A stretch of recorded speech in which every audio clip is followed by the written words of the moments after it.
inventions for the 21st century. I'm putting it as gallery because I want to see your face while I'm talking. Welcome, Naveen Jain. First of all, I'm honored and I'm humbled to be here with you, Camilita. I know we have talked about it for doing this for a long time, so I'm so glad we're finally together. Oh, it will always come at the right time. Naveen, I want to talk a lot about real success, technology success, and your personal success. So Sure. all three, because you're a billionaire in so many ways, not just with money, but with your heart-centered goals. And I am super excited to learn more. How did this, where did this big vision come from? I mean, tell us. So first of all, Camilita, we have to really redefine success in our society. Our success should never be measured by how much money we have in the bank. We should measure our success by how many lives have we been able to improve, right? And that is a true measure of success. And as our children were growing up, we will always tell them their self-worth will never come from what you own. Their self-worth comes from what they actually create. And their success is going to be measured by how many lives they improved. And the only one way to know when you have truly become successful, because the day you become humble is the day you become successful. Because if you still have iota of arrogance left in you, that means you're still trying to prove something to yourself or someone else. That is not a success. Success comes when you find peace and you simply give, not receive, but you give. And amazing things happen if you believe the universe is our friend and you put the intent out there. Every time you give, you're giving the intent out there, amazing things happen. Everything in the world comes to you. And what I found really interesting is that as I've grown to be old man, is that, seriously, it is that you have to learn to fall in love with yourself, because the day you fall in love with yourself is the day the world will fall in love with you. And I don't mean Oh, and honestly, Camila, here's what happens. I don't mean falling in love means becoming yeah, self-conceited, yeah. arrogant. What I really mean is the day you stop looking for someone else's approval is Mm. really all that needs to go away. Is don't look for someone's approval to tell you that you're good. Don't let them define who you are. Don't give the remote control of your happiness to someone else, because the minute you do that, they make you unhappy. So when you say you made me angry, you made me frustrated, no, that's not true. You make yourself angry, you make yourself frustrated, and you should never let someone else do that to you. And that to me is really, in a nutshell, all the things one could learn in life. Mm-mm-mm. Like, listen, like you can go back to your meeting. I got enough right there. That, how long does it actually take for people to just get that, Naveen? Like, how long? Because everybody's striving for something. It doesn't really, it is something you have to, it's a switch. It's really the mindset is a switch. Once you change your mindset, you can never go back to it. That is the beauty of it. You Uh, keep moving forward. The simple philosophy, at home, me and my wife are so different, and she gets anxiety, she gets stressed, and I tell her, for what? Right? I explained to her there are only two things in life: it's things that are in your control and the things that are not in your control. that's it. If they're not in your control, I just simply say it is what it is and it will be what will be. Oh, Right? and when things are in my control, I never worry about it, because I say I am doing everything I possibly can, and it is what it is, and it will be what will be. And basically what I mean by that is focus on actions, not the outcomes. And I think that is one thing the Western society can learn from Eastern philosophy. In Eastern philosophy, where I grew up, it was all about taking actions. All you and I can do is to take actions. yeah. Outcome, you and I can't control. Outcome will be what will be. but actions we can control. So every day today I woke up at 3:45 a.m., jump out of the bed, wanting to do things. That's all I can do. At the Wow. end of the day, it will be what will be. And the other thing that I learned, Camilita, just in the same thought process, and I'll come back to on other topics, is that when something happens, we label it, and that is where the problem happens. So today, my phone breaks. I said, oh my God damn it, God doesn't love me, the universe doesn't love me, this thing is bad. Once we label an event, whatever it is, good or bad, our mind changes. We start to feel sad when something we think bad happened. We feel right. And now imagine the thing that we call bad, a decade from now, when we look back, we're going to say that was the best thing that could have ever happened, because you could have never imagined what change. You became a different person. So when you're going through a breakup in a relationship, you feel sad and you think, oh my God, this is the worst thing that can happen. And a decade later, you said, oh my God, that was the pivotal moment in my life that changed to me who I became.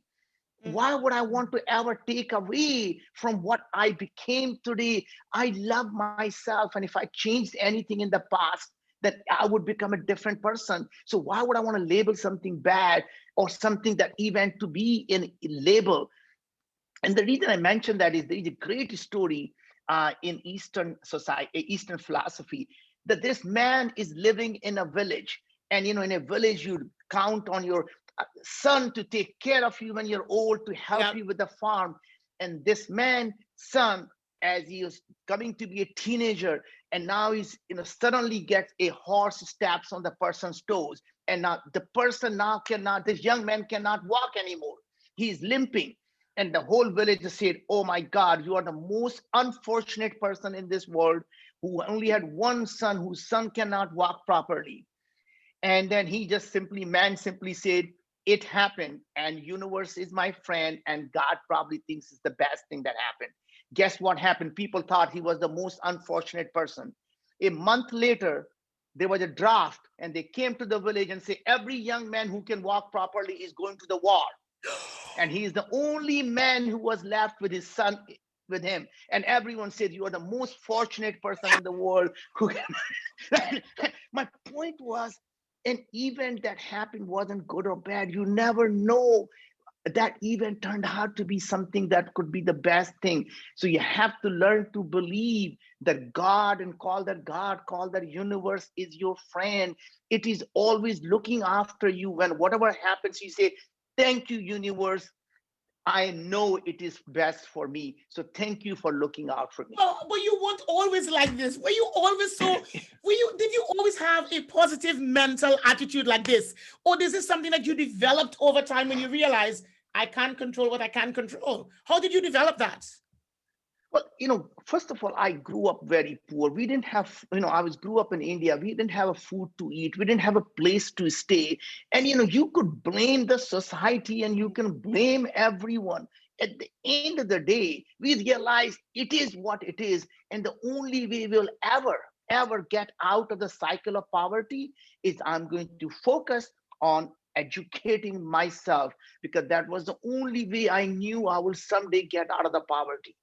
And Wow. my mother, who was completely illiterate, really always told me that it is all about learning, all about becoming curious, right? She couldn't read, but she would point to the book and say, tell me the answer to this problem. And I would go back and say, Mom, the answer is this. She says, don't make me look at the answer, do it again. And I will do it again and say, Mom, the answer is this. And say, okay, now go to the next one. She had no idea, but she cared. She cared. And that what mattered was she cared, right? And that is something we, as we grew up and we had children, one of the things we told them, what very interesting was, we said, our love for you is unconditional, but our approval is not. Right? What that means is you will never have to wonder if we love you, but I'm not going to approve of things that we think don't match with our value system. That Mm. means you'll always have to wonder, am I proud of you? I'll always love you, but I may not be proud of you. So if you want to do something in this world, for me to say I'm proud of you, go out and make the society better. And that's one reason. If you look at Oh, our three children, they are, I mean, unbelievable. They are in my oldest is in the cover of probably 10 magazines, right? And just simply going out and doing things to make the world better. Affordable housing, affordable senior care, really taking care of the middle class. Our daughter is started with a company to remove the gender bias from hiring. Now she just started a company on women's health because you said nobody is worried about women's health. I'm going to focus on women's health, right? Our youngest one also is now starting a company, just graduated. And my point I'm going to make is that all these children, they realize money is not going to make them any better. yes. And I told them that you may own a lot, but you'll still be a parasite on society, because if you're not giving back, then you're literally a parasite. Parasite, definition of a parasite is you take more than you give. And anytime you're taking more than you're giving, you're a parasite. That's deep. That's deep. That's Yeah. deep. That's deep right there. That's deep. Oh, wow. Yeah. Other thing, Camilita, that I want people who are on listening to us is to just think about that life is life is full of adventures. In this adventures, we have these things called our heartbeat, our pulse, right? So the Mhm. only way we know we are alive is we touch our pulse and we say, "Oh, this man is alive." And they look at their heartbeat. What does the heartbeat look like? Up and down and Yes. up and down and up and down. When you see this is smooth, what happens? You're dead. Yeah. So why would you want to live a smooth life that you're living a life of a dead person? So if you're really living a life that's smooth, you're living a life of a dead person. You want to see the life that goes up and down. And when you are down in life, just know you got to hunker down, because next beat is going to be up. And when you are truly on top of that beat, never get too cocky. Just remember the winter is coming and winter Yeah. shall come, Yeah. right? So Yeah. just live your life knowing there are going to be times that look bad, but those bad times lead you up to the good times. Oh, That's called bottom of the beat to the top of the beat. everybody's loving it. Everybody's typing it. How many of you are loving this conversation? Like, I can listen to you all day. This is just Thank you. brilliant. This is so good. So, yeah, everybody's just loving it. Guys, type it. Tell Naveen you love him. Like, Naveen, I'm telling you, I'm taking this one. Why would you want? Why would you not want to go up and down? Because if it's smooth, you're dead. I'm taking that one. Like, I'm taking that. I'm having that. That is just beautiful. Now, look, why was it such a passion for you to change humanity? I mean, you're doing this in so many ways, with the moonshots, with your other business, this whole thing about helping the world through illness, making people just making people well, creating products to make people better. Why is that such a passion for you? Well, I mean, honestly, the only way, if you are an entrepreneur and you really, let's assume you want to be rich, you want to have wealth so you can go out and help your community. But if you focus on making money, you will never make it. You Mm, want the best way to create an amazingly great enterprise is to focus on helping people. And here's what I mean to say: if you can build something that can help 1 million people live better, you yes. can create $100 million company. If you can help it, you can build a product or a service that makes 1 billion people live a better life, you can create $100 billion company. But if you want to create $100 million company or $100 billion company, you will fail if you focus on money.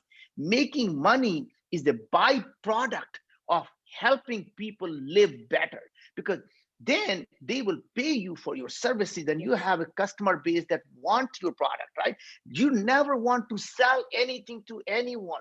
You want to inspire them to buy your product. You never want to sell anything. Mm, I never, we started Wyom, and the whole purpose is that you will know what's happening in your body. We tell you, here are the foods you should not eat and why.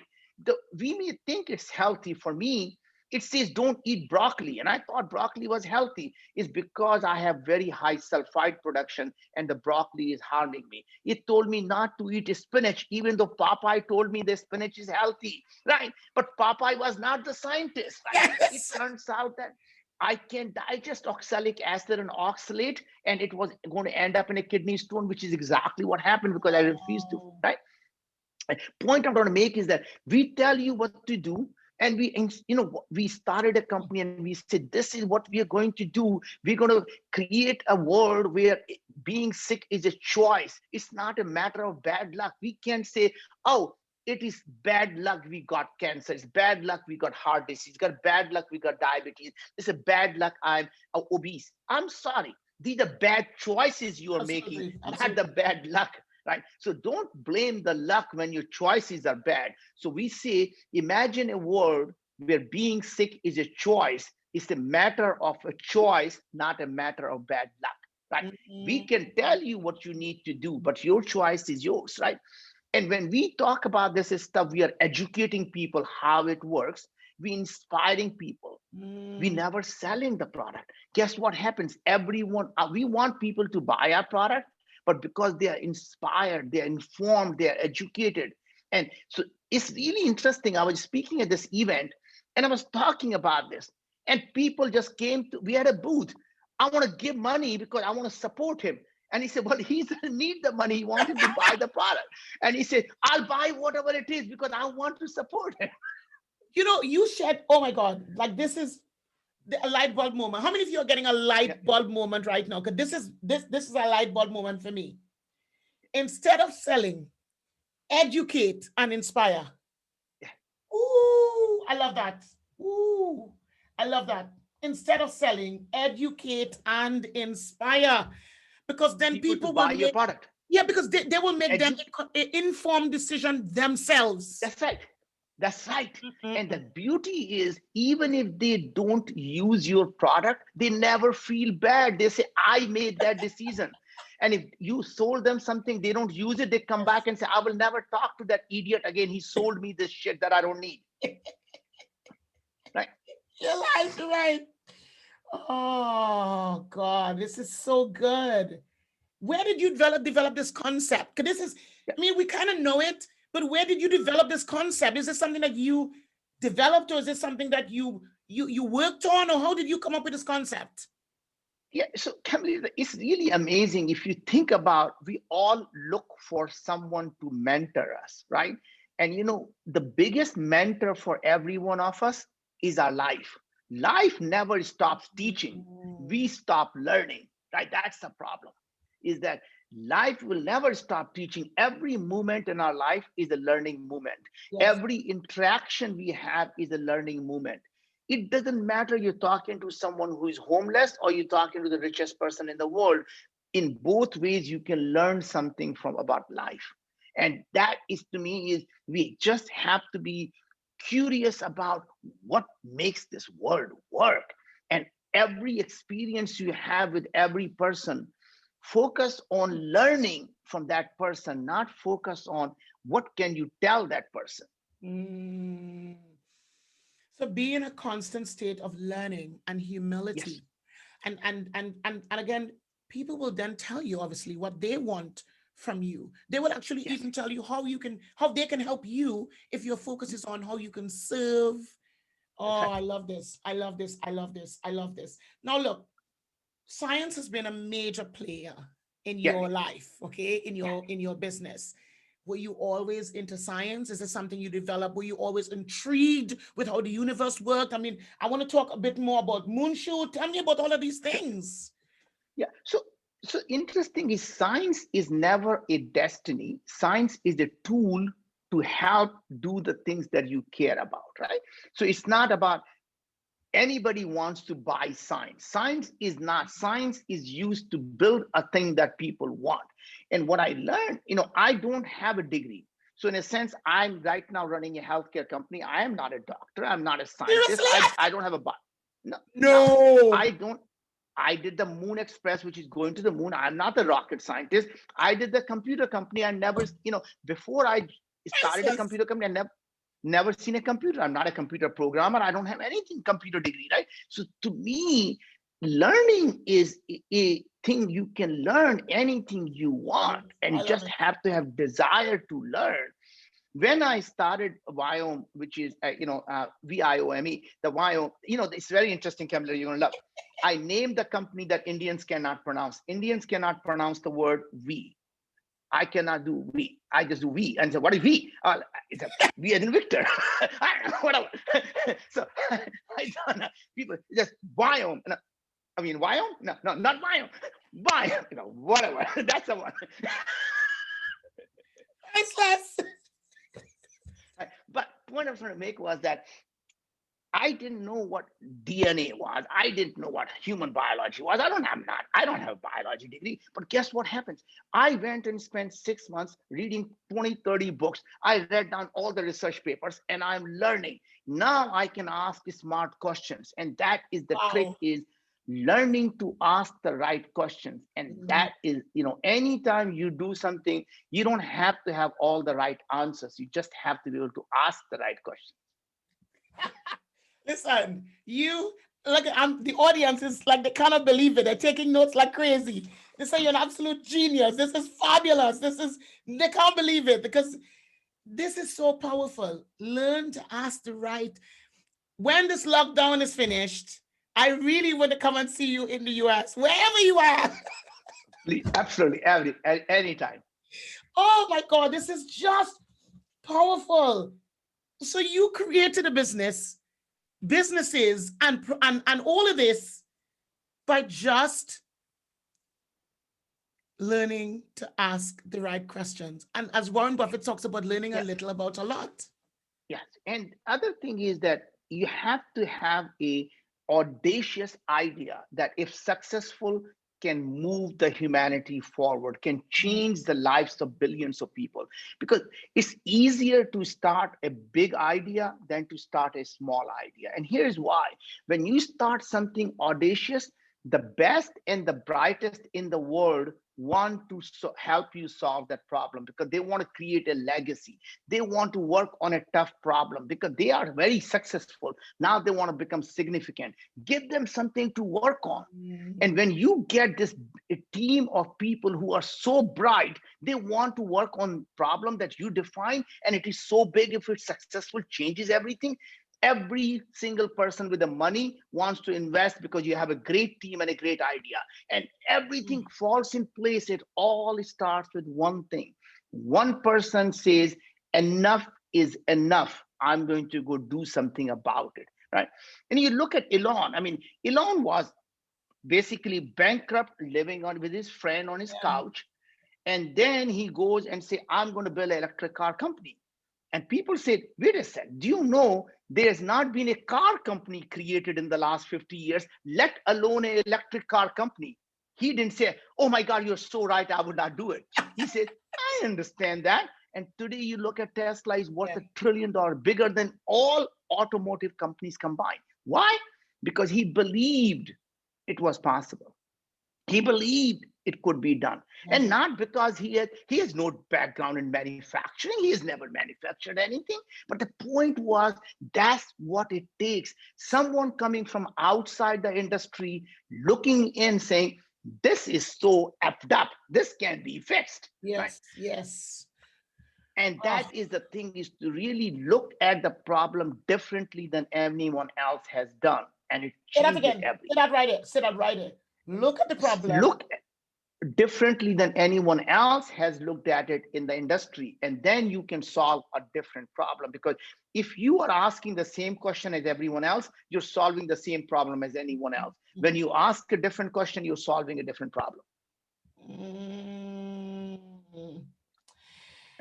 Guys, like everybody's like taking notes. I'm taking notes. Like, how many of you guys are loving this? How many of you got a question for Naveen? Hope you got Have you got an intelligent question? By the way, every question is intelligent if the answers are dumb. How many of you got an intelligent question or a dumb question for Naveen? This is so good. But let's do some, if audience has